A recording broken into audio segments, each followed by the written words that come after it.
ছাত্রদল ছাত্রলীগের পথে হাঁটছে। ছাত্রদলকে ছাত্রলীগের পথে হাঁটতে দেওয়া হবে না। যদি ছাত্রদল তাদের এই হত্যাযজ্ঞ অব্যাহত রাখে, তাহলে তাদেরকেও ছাত্রলীগের মতো বাংলাদেশ থেকে বিতাড়িত করা হবে। গতকালকে গাজীপুরে নৃশংসভাবে আমার এক ব্যবসায়ী বোনকে ছাত্রদল হত্যা করেছে। সংগ্রামে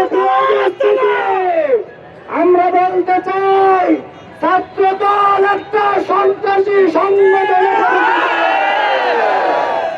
আমরা মনে করেছিলাম বাংলাদেশে 24 পরবর্তীতে আর কোন খুনের রাজনীতি ফিরে আসবে না, কিন্তু আমরা দেখেছি ছাত্রদল, যুবদল, বিএনপি তাদের নিজেদের অন্তঃকন্দলে এখন পর্যন্ত 230-এরও অধিক নিজেদের নেতা কর্মীকে তারা হত্যা করেছে।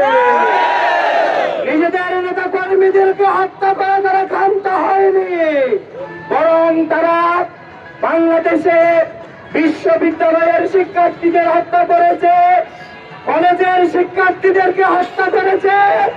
গতকালকে গাজীপুরে আমার এক ব্যবসায়ী নিরীহ বোনকে তারা খুবই নৃশংসভাবে শহীদ করেছে।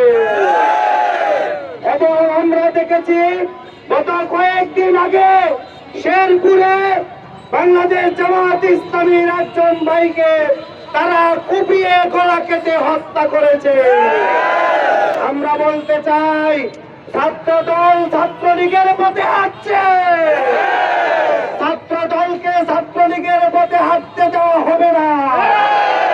যদি ছাত্রদল তাদের এই হত্যাযজ্ঞ অব্যাহত রাখে, তাহলে তাদেরকেও ছাত্রলীগের মতো বাংলাদেশ থেকে বিতাড়িত করা হবে।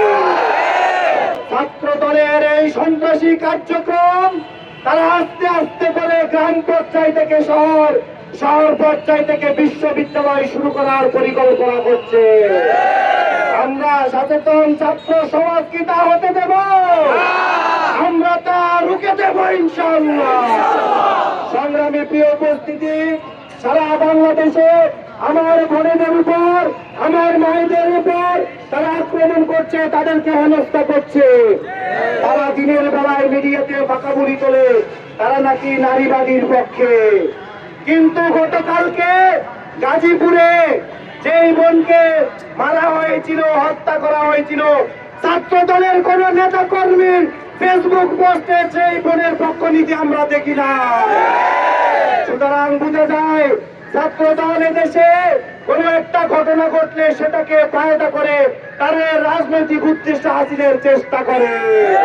প্রকৃতপক্ষে তারা বাংলাদেশ একটা শান্তির বাংলাদেশ হোক, তা তারা কখনোই চায় না।